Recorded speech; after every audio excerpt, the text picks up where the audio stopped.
Five, four, three, two, one.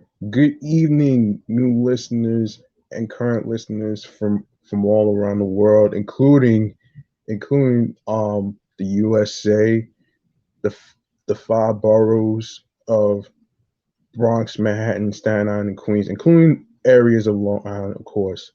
And you are now tuning into the first episode of Meticulous Vibe Juice Podcast, episode one.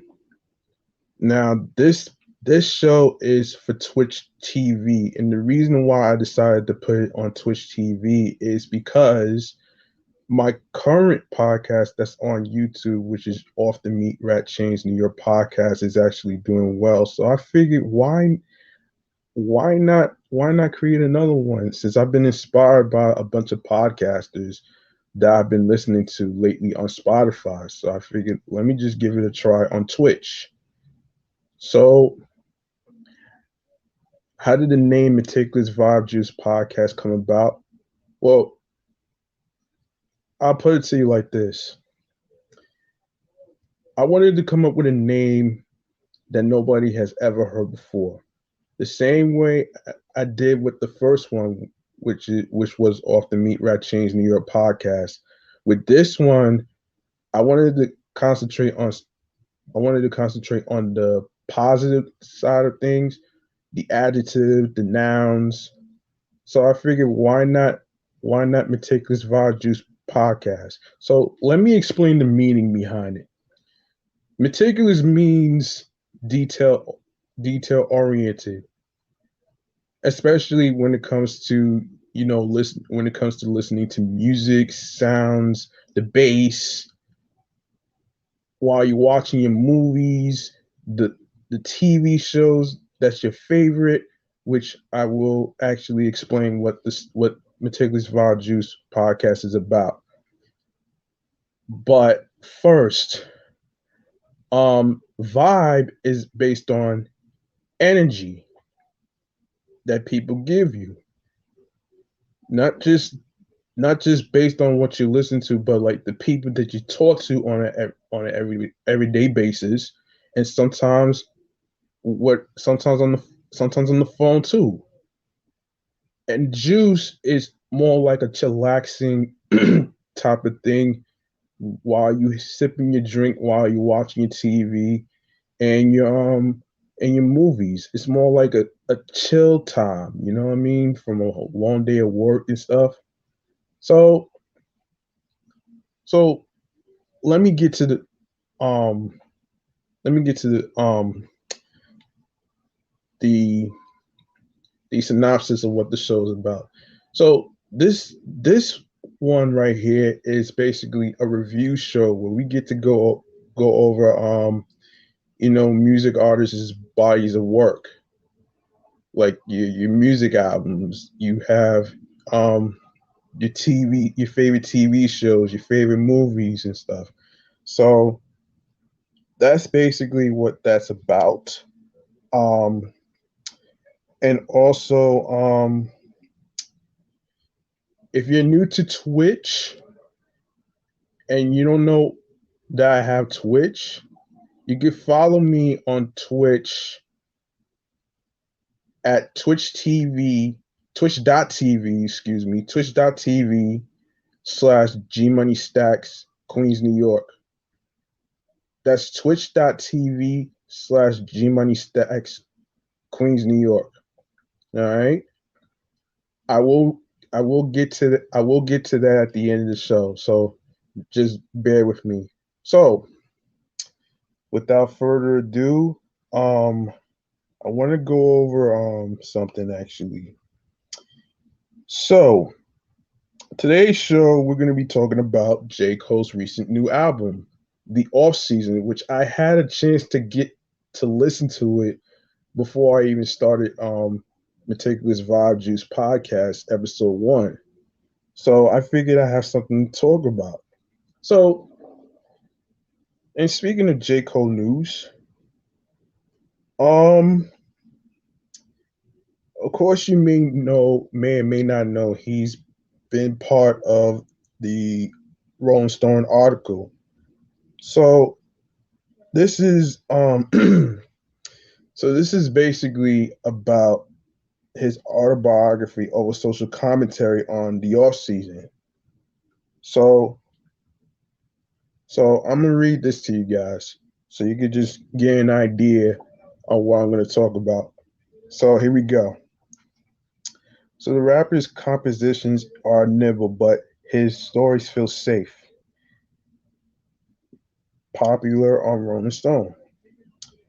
For over a decade, J. Cole has rapped as the enlightened everyman, navigating issues of race, class, and gender like a thoughtful jock.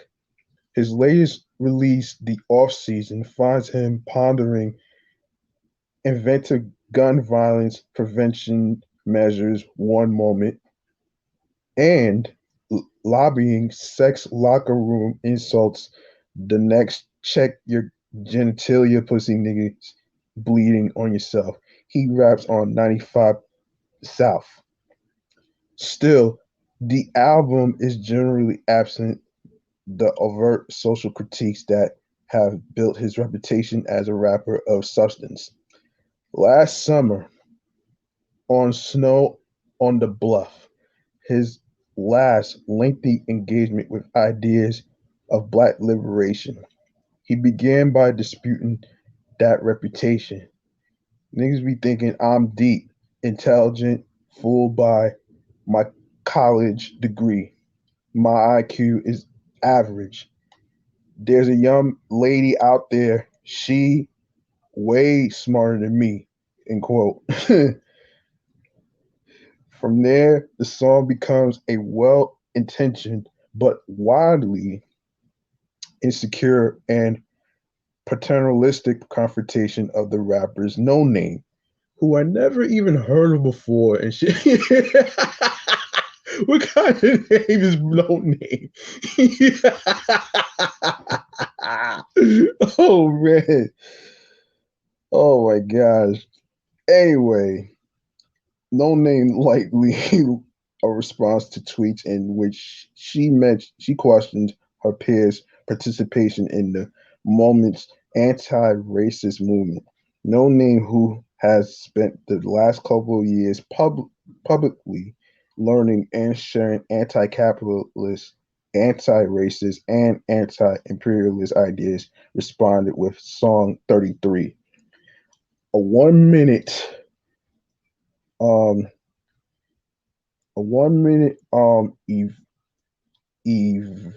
evisceration of his tone policing with reminders of the tragedies people across the country were rectifying. After, in a series of tweets, Cole reiterated his incapacity to act as a thought leader. A nigger like me just be rapping. He relented. His next songs came and went with much less fanfare. A two-track EP announced as the first singles from his upcoming album, The Fall Off. Instead came The Off Season. The album was preceded by a short documentary on the rapper's mind state while making the music. The film isn't particularly revelatory, but indicates that Cole was prioritizing the technical proficiency of the off-season songs over the construction of an arc between them. Let me try to reach new heights from a skill level standpoint, he says in the doc. In turn, the album is as highly proficient and non revealing as the documentary foreshadows.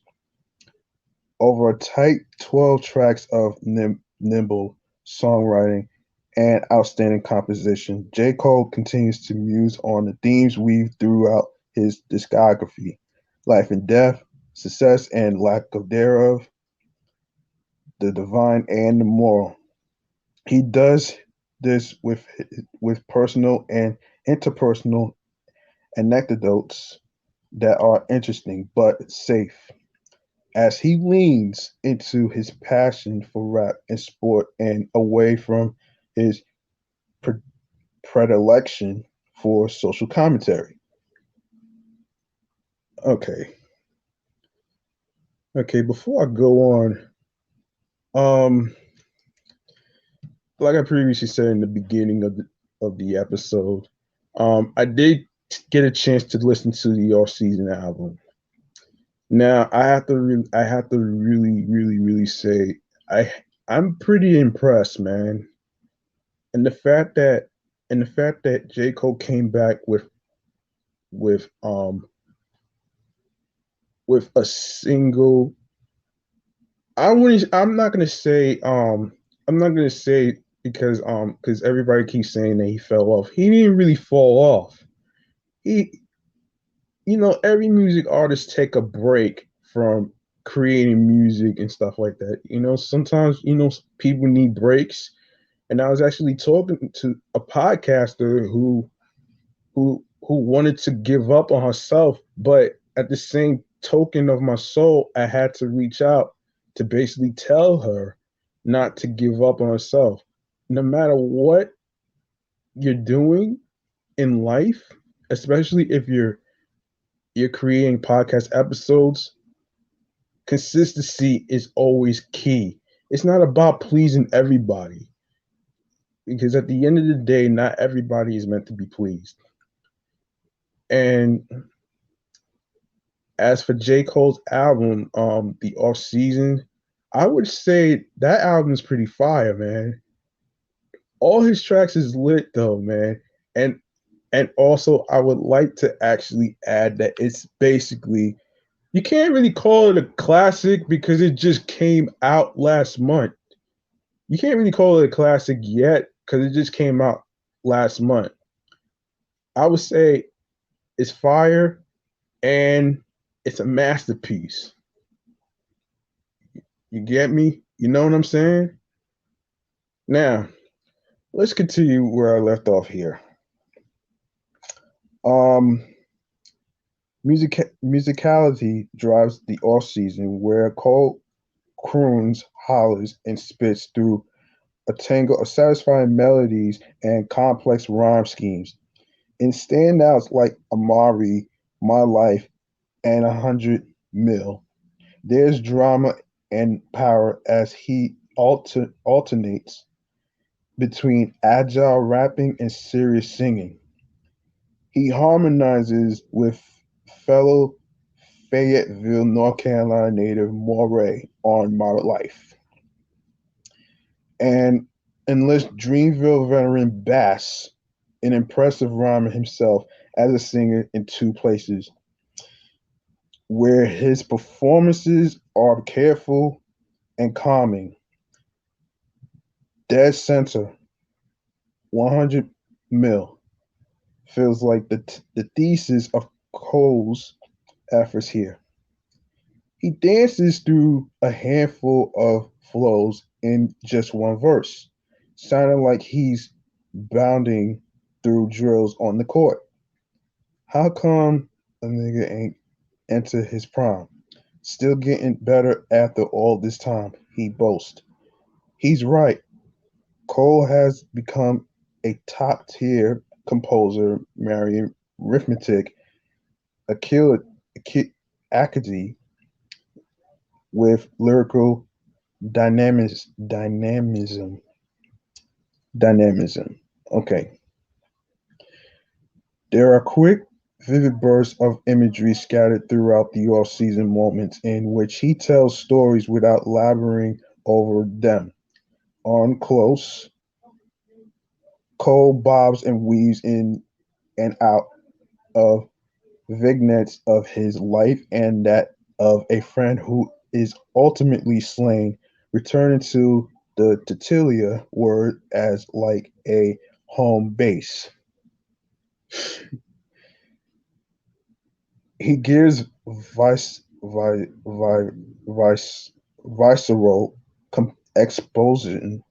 exposition, excuse me, on interlude, where he raps about EMTs carrying a woman's child away from her like surrogate mothers in the unbearable southern summer heat.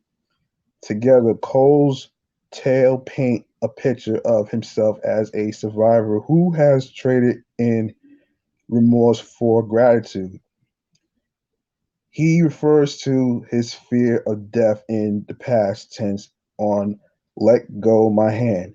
Says, I'm thankful because I made it past my 30s. No one murdered me on Pride is the Devil.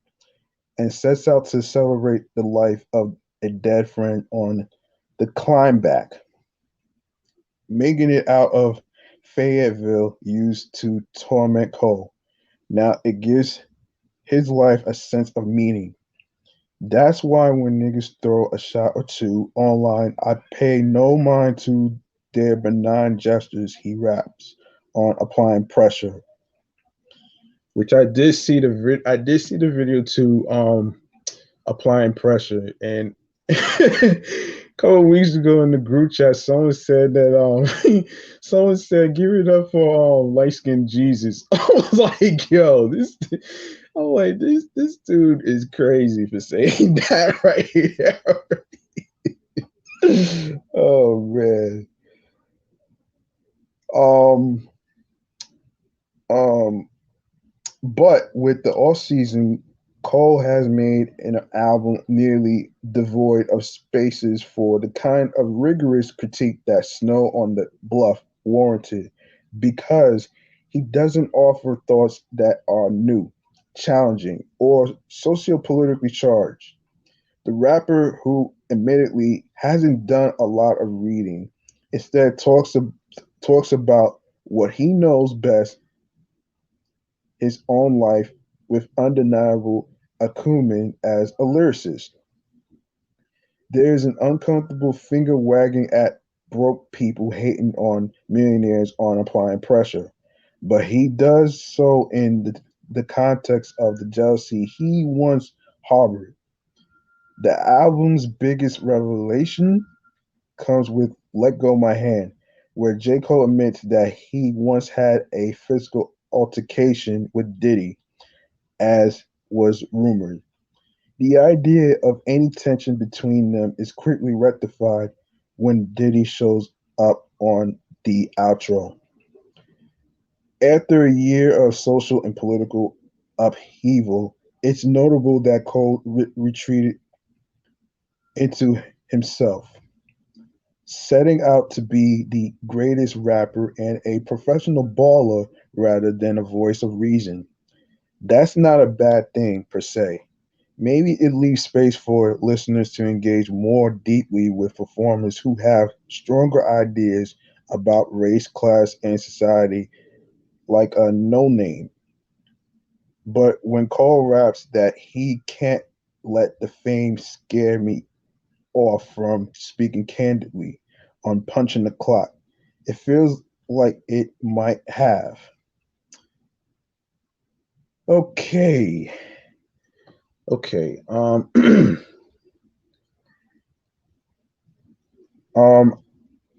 let me say this. I actually discussed the whole downside of fame in my other show, Off the Meat Rat Chains New York podcast, episode 26, titled Downside to Fame. And the reason I chose to talk about that is because of the simple fact that, um, hold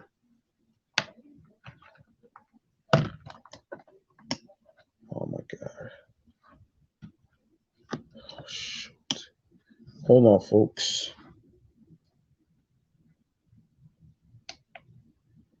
Sorry about that, folks.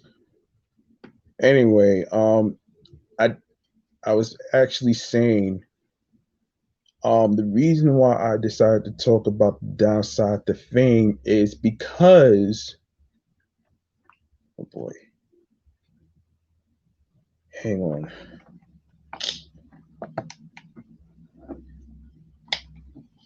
hold on 1 minute.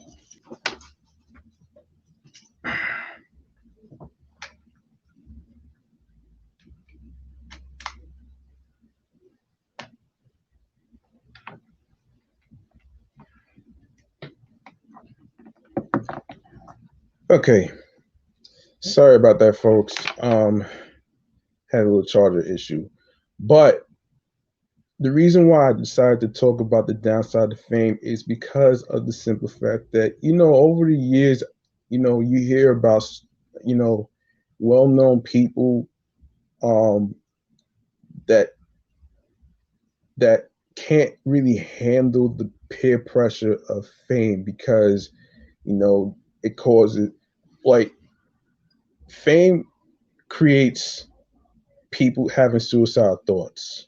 You know what I'm saying?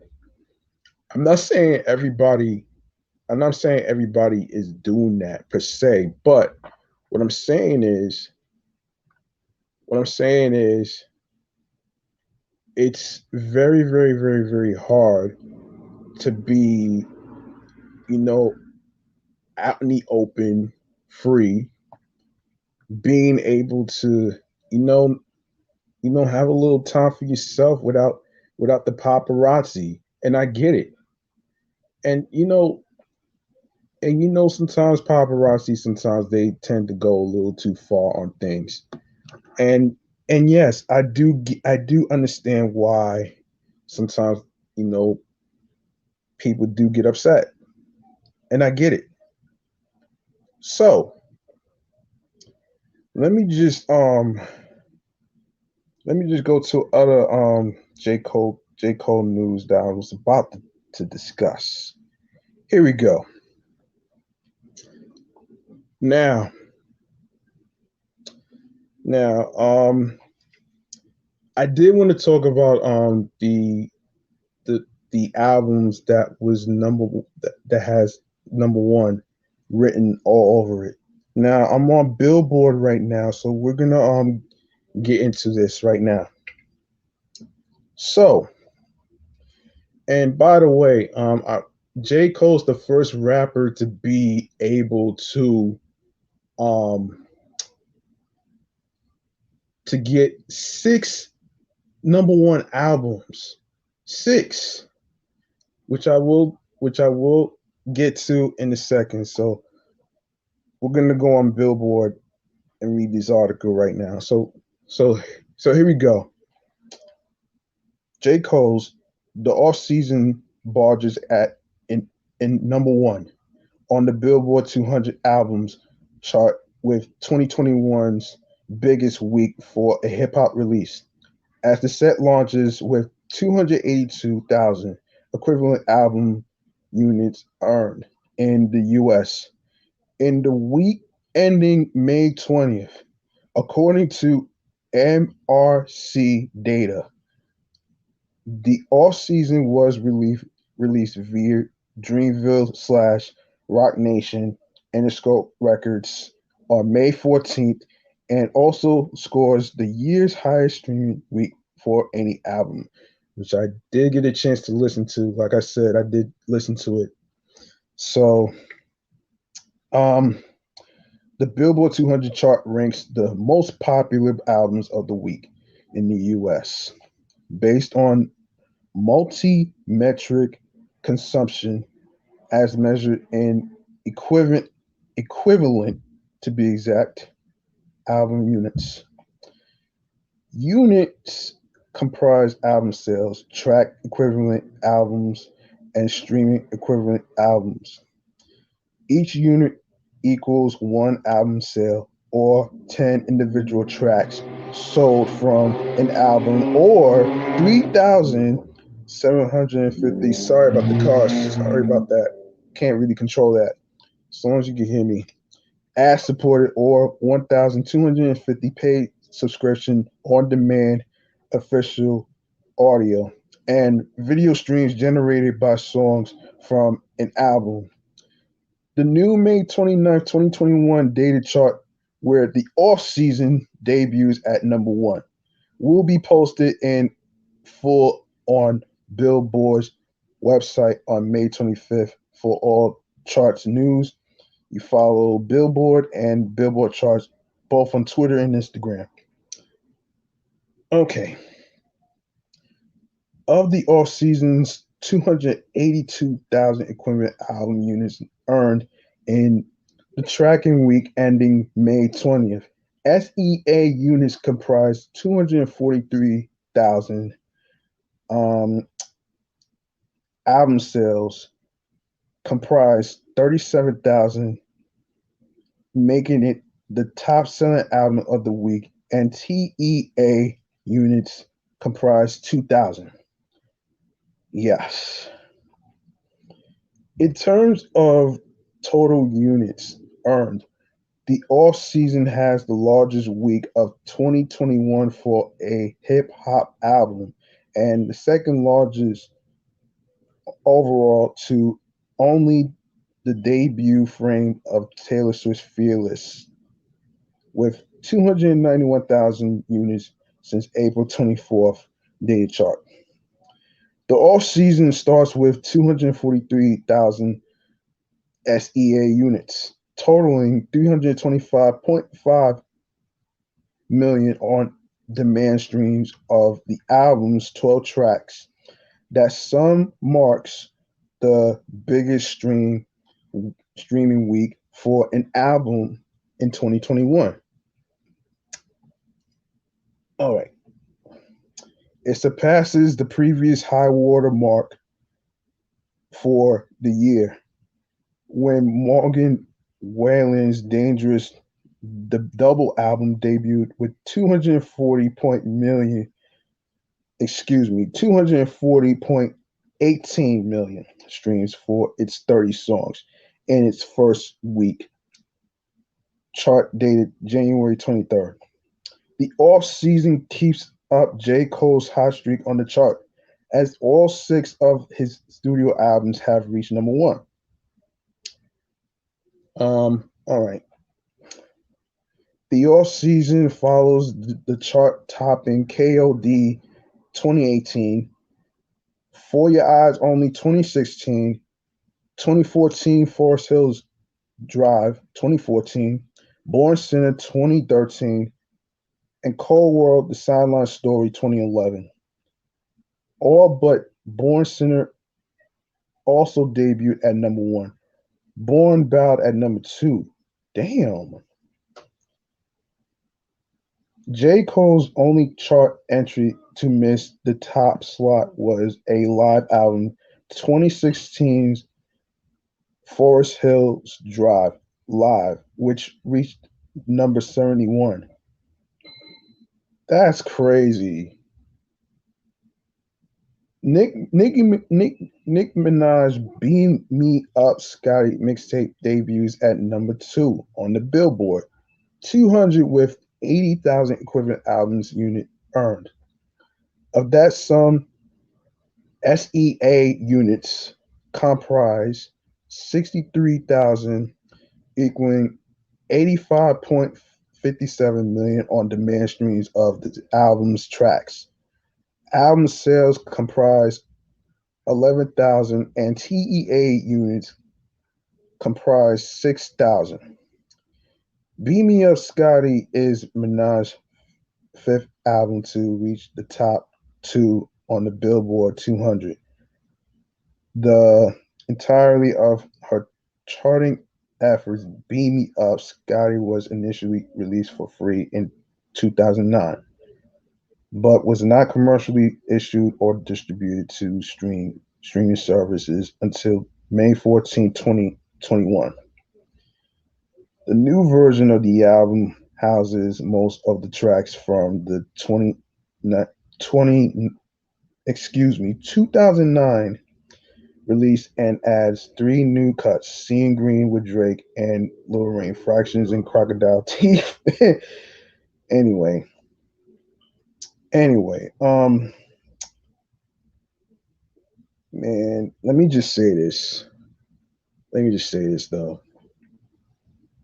Now, even though Born Sinner wasn't really number one in the Billboard charts, now this is crazy. It's crazy how Born Sinner was not number one, and the rest of the albums that I just mentioned was already number one. So, what you have here is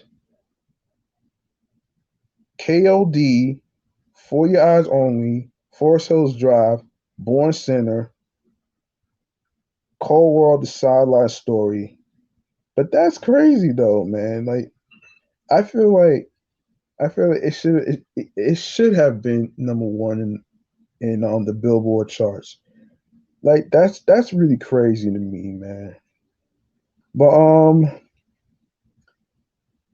shouts to J. Cole, man. Like that for him to be able to have like and I did hear if I'm not mistaken, I'm not gonna really get to whatever I don't get to on the J. Cole thing, I'll try to touch on it on my other show. So without further ado, I would like to go over a throwback movie, which I know everybody probably heard of the the movie that Tupac was in, which is Juice. And that's my movie review of what we're going to be talking about. Now, now hold on a sec.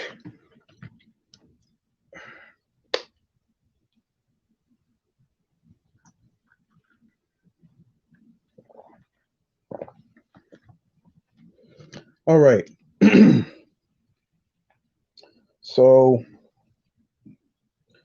so I have an article by the Los Angeles Times in regards to the movie review regarding Juice. So here it goes. The mean streets of America's urban ghettos are suddenly teeming with filmmakers, boys in the hood, New Jack City, hanging with the homeboys, and straight out of Brooklyn have all told basically the same story of trapped teenagers' dream world by an unforgiving environment. Juice Citywide is the latest entry in the particular sweepstakes, and though it is a vivid, promising piece of work from first-time director Ernest R. Dickerson, it also shows how difficult it's becoming to deal with this material in any kind of fresh manner. Dickerson, who has been director of photography for all of Spike Lee's features, does capture one aspect of the inner city particularly well, and that is the crucial role played by rap and hip hop music, Raheem, Bishop, Q, and Steele, the four best friends who hang together and make up a Harlem crew do not merely listen to music, they inhale it, taking from its insistent beat a rhythm and an attitude they live their lives by. And Dickerson, who co-wrote the screenplay, and Gerald Brown understands that dynamic absolutely. In fact, it is the dream of Q, which is Omar Epps' character, Juice's protagonist, to break out and become a successful disc jockey. And the film opens with his mother yelling at him for the oversleeping that inevitably results from his staying up late practicing his DJ routine. Almost simultaneously, we meet the rest of the group as they start their days. The smooth talking Raheem, Khalil Kane, the chubby, good humored Steele, Jermaine Hopkins, and the edgy Bishop Tupac Shakur, whose father sits motionless, catonic in front of a TV set.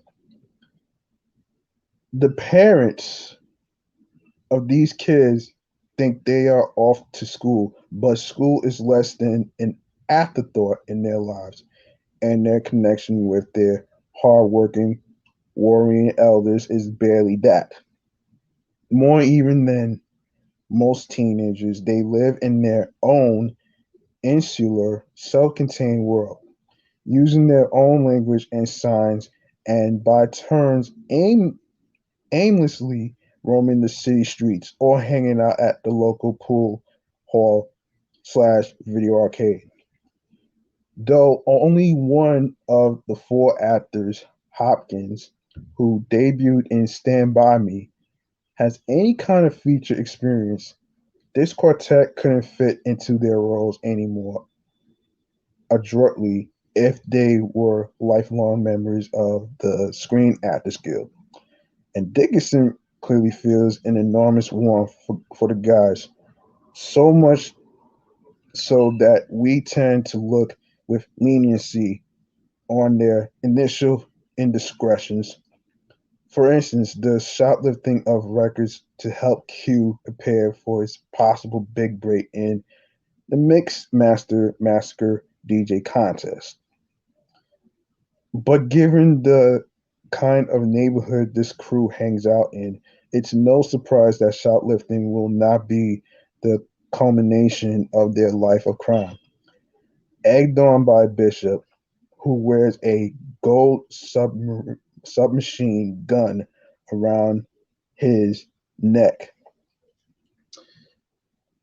and seems to consider Jimmy Cagney psychotic mobster in White Heat. His role, the boys set their sights on riskier game. While no one is going to question the probability that kids like these, even kids who do not use drugs to any noticeable extent, would turn to serious crime. Their action is an unfortunate one as far as the film is concerned. For one thing, it comes surprisingly soon after a very strong scene where they explicitly decide against violence, and Juice provides no explanation at all for the sudden and rather startling about face.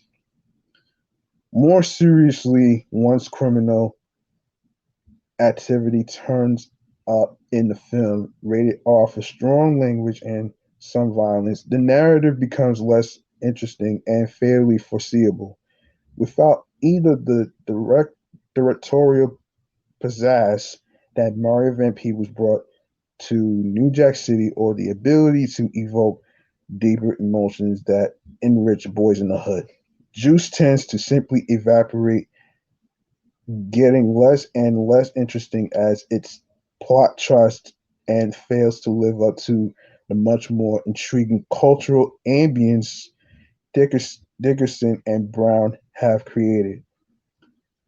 Though the trailers in the early version of the print ads for Juice have created something of a tempest in a teapot as far as how exploited, exploitative the film's intentions are.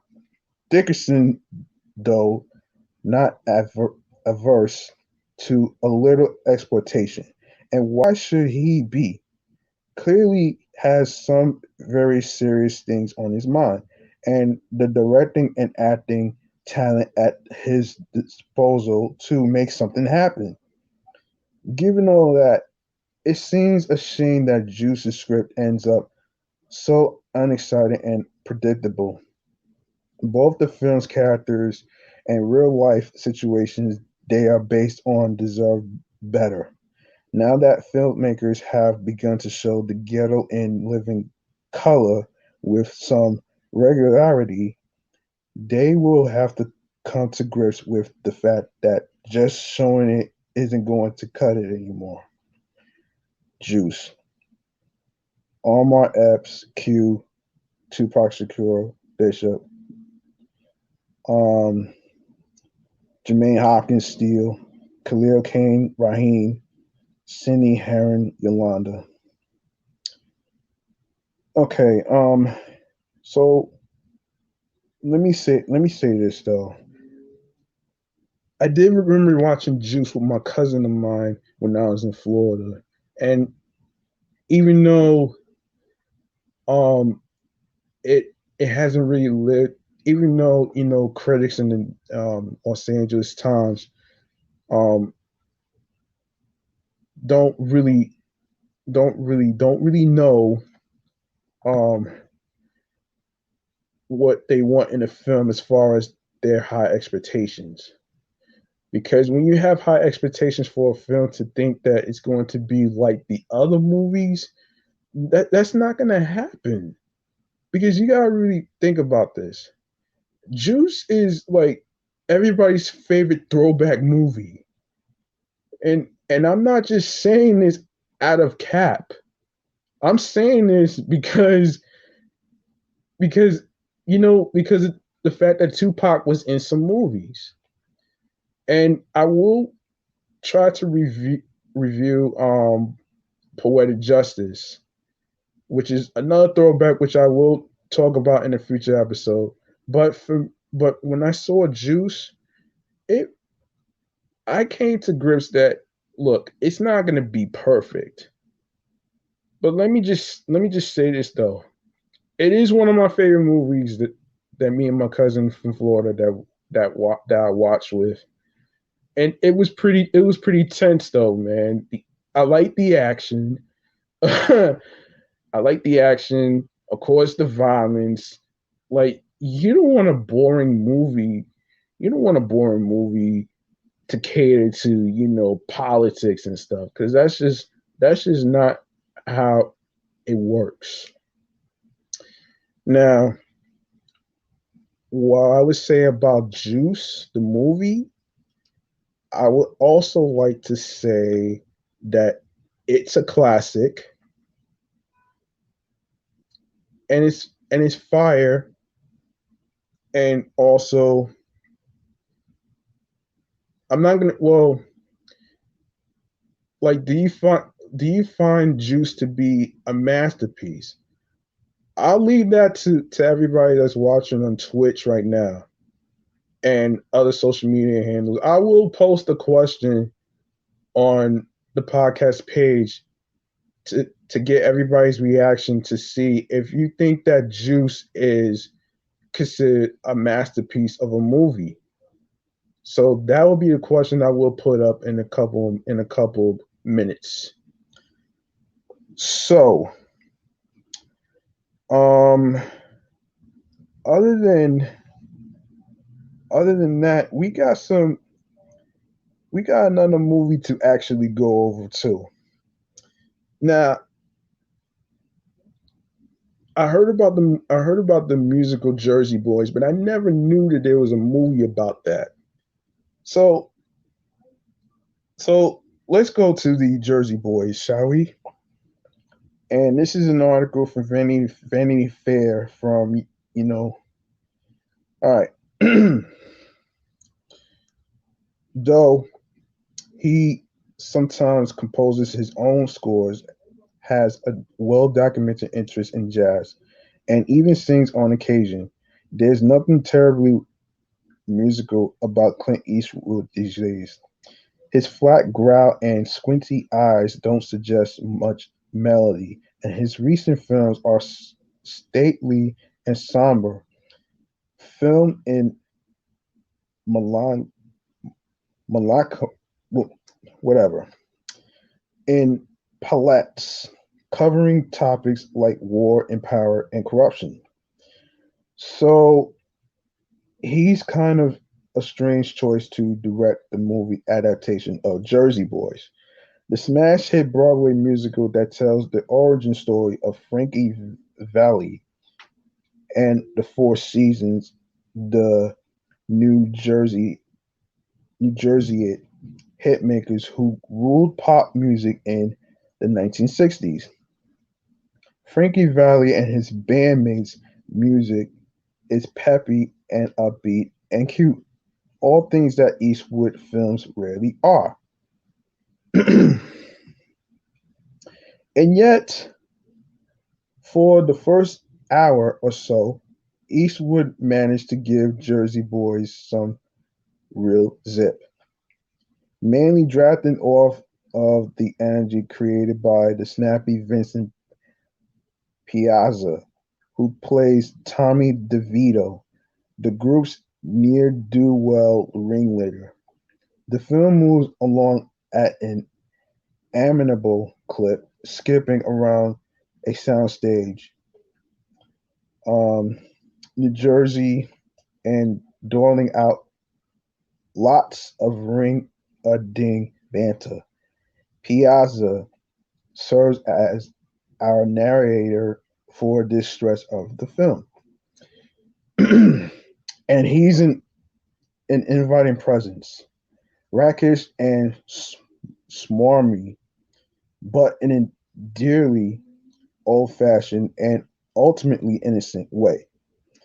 This is a good natured film, one in which money may be owed to mobsters, but those mobsters are never really going to do anything scary to it. But unfortunately, Valley, played by John Lloyd Young, who won a Tony for originating the role on Broadway, is a far less interesting character than his buddy Tommy. And when the focus shifts to him, the film loses much of its momentum. One problem might be that for a too long portion of the film, the 38-year-old Young is tasked with playing a teenager, as are the other 30 something actors. It's confusing, and it prevents the movie from grounding itself in any real time period. That's also a problem of Eastwood's pacing, which is choppy. We're plopped into various eras of the guys' lives and given very few points of reference to orient ourselves. It's hard to tell if their early success arrived after a week or after 2 years. Biographical films often suffer from a sense of big moment telegraphing filmmakers' dutifully, ploddingly, showing us the required milestone moments in their subjects' lives. So it's rare that I find myself actually craving that simplistic programmatic structure. Jersey Boys had me wishing for title cards explaining when we were and where we were and why we were there for that particular moment. It's an oddly factless piece of historical reenactment and feels a bit mushy and insubstantial because of it. But that's not the movie's main problem, nor are the increasingly bad and varied wigs. Most foist cruelly upon Young, who is already a bit out of depth at his depth, and so come across almost like a cartoonish sketch when he's stuck under a series of dreadful hair pieces. No, the real problem is that Eastwood has made a movie based on a musical and taken out most of the music. I guess when faced with his innate musiclessness, Eastwood decided to just not do much music. Sure, we see Frankie and the guys recording and performing throughout the movie, but I only remember hearing maybe one or two songs sung completely from start to finish. The bulk of Jersey Boys is talking, which is probably not what most people want out of this movie. Other than Eastwood's lack of inner song, I think another reason the movie doesn't integrate its music well is that these are not numbers that are woven in through the narrative. Like in a more traditional musical, when Roxy and Velma bust out with a tune in Chicago, or Tracy Turnblad starts wobbling about Baltimore, it's all about it's all part of the musical experience. The songs are specifically to the story and are thus integral to it. But in the case of the Jersey Boys, the songs are known entities with their own associations outside the context of Valley's life. So when the guys do perform and they perform well, it lacks a certain crucial amount of dramatic urgency, let's say. All right. Seeing some Four Seasons impersonators live on stage is one thing, but sitting in a movie theater and listening to pre recorded tunes, ones we all know well in their original form, sung by some people who didn't originally sing them, it's just not all that exciting. The music sounds great and can still get a toe tapping, but the film nonetheless struggles to generate any real heat. Maybe jukebox musicals aren't really a good fit for the movies. Just look at Rock of Ages, or if you dare, ask Julie Taymor about the Beatles. Jersey Boys isn't a total wash, but it's hard to figure out who the movie is for and why it was made the way it was. Fans of Valley's music or of the musical will be disappointed. People looking for some real music history will likely leave feeling unilluminated. And the rare few Eastwood devotees who come to see their master at work will probably find this effort strange and off key. The movie has some moments of genuine sparkle.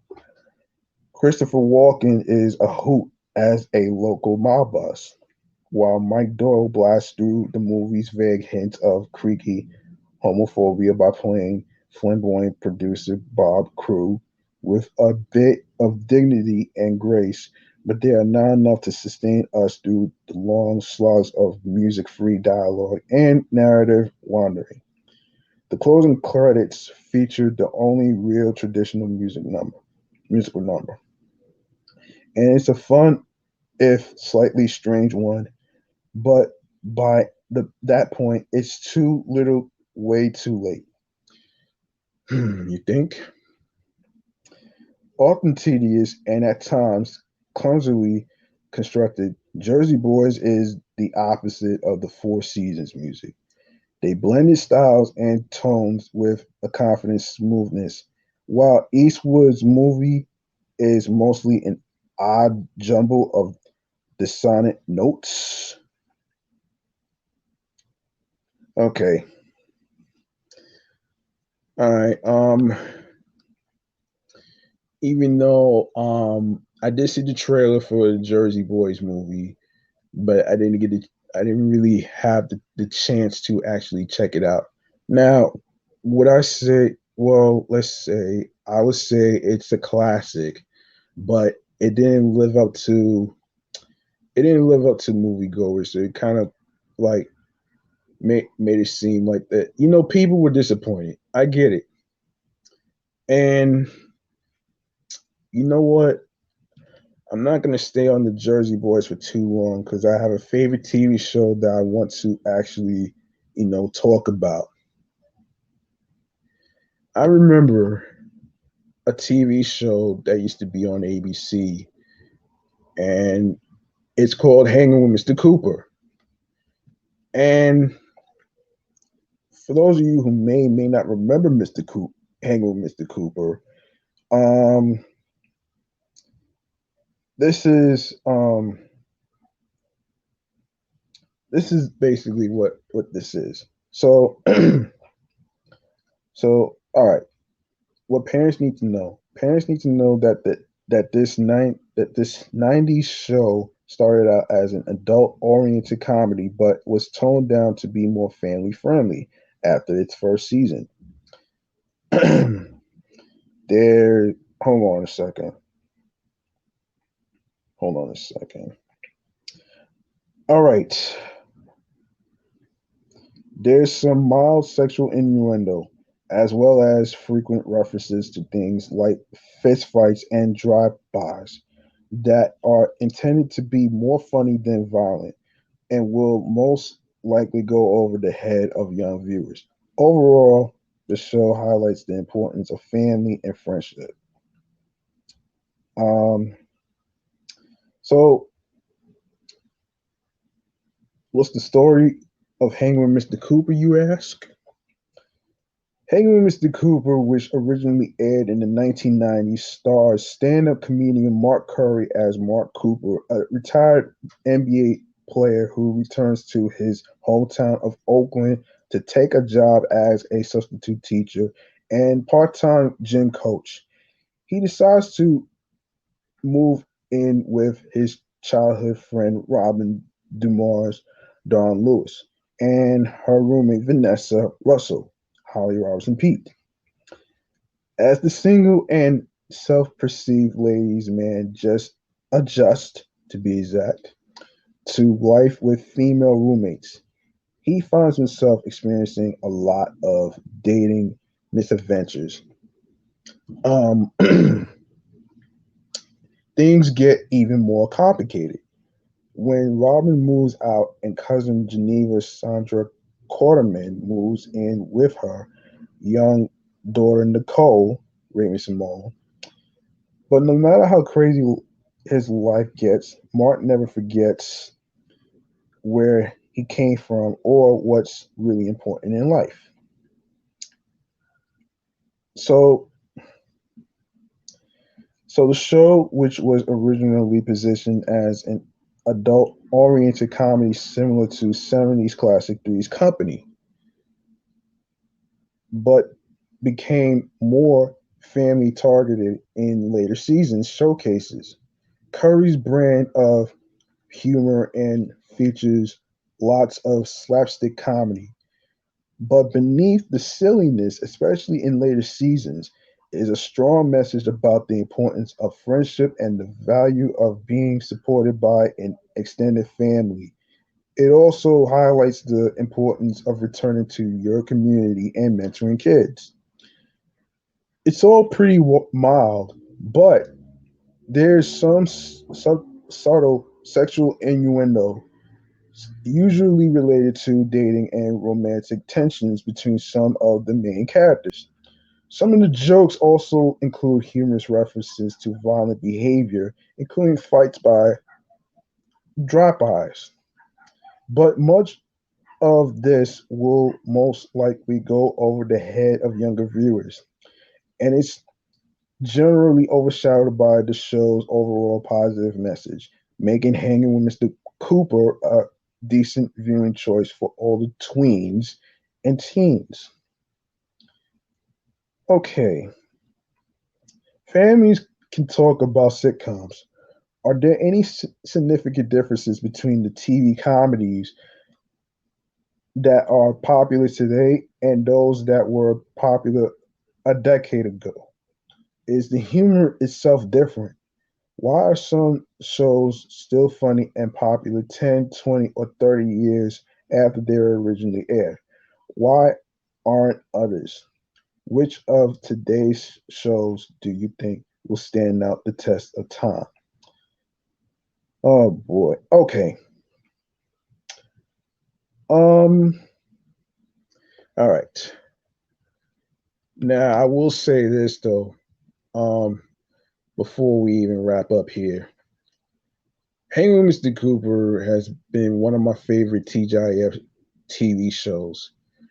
And and of course, it did have some humor. It did have some element moments of you know, family, friendship, difficult challenges.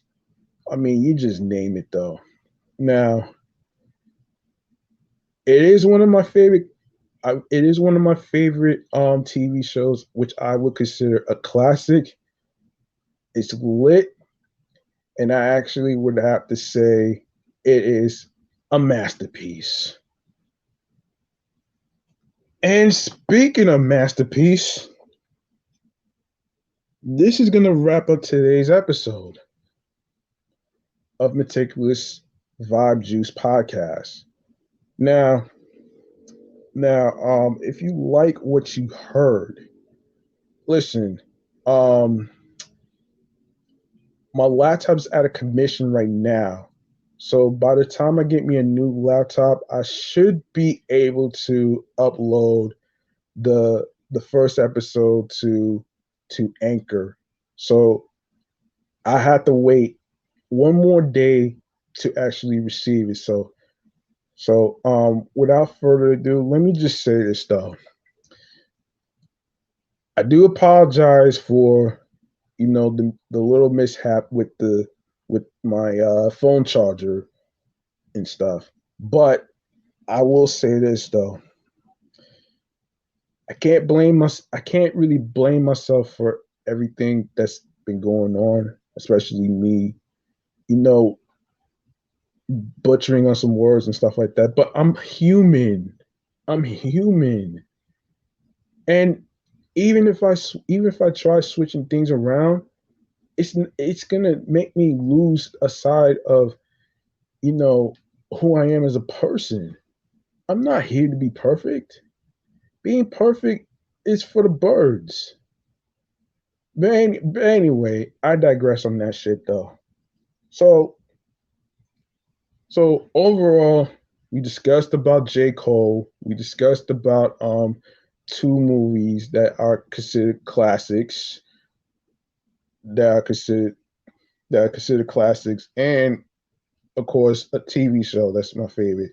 So um I would like to say you can find me on Instagram, which is G Money Stacks 555 in Queens, New York, alongside with the podcast page on Instagram as well, which is Meticulous Vibe Juice Podcast on Instagram, alongside with my other show page, which is Off the Meat Rat Chains New York Podcast on Instagram as well.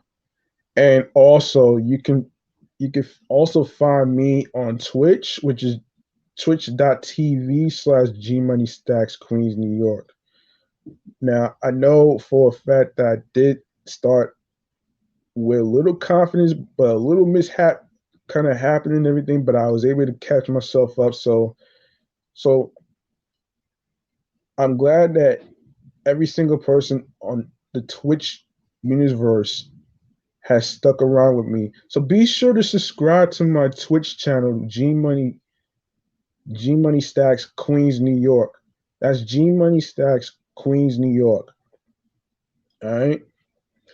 Now I'm gonna call this a day, and I'll see you next time in the next episode. Peace and one love.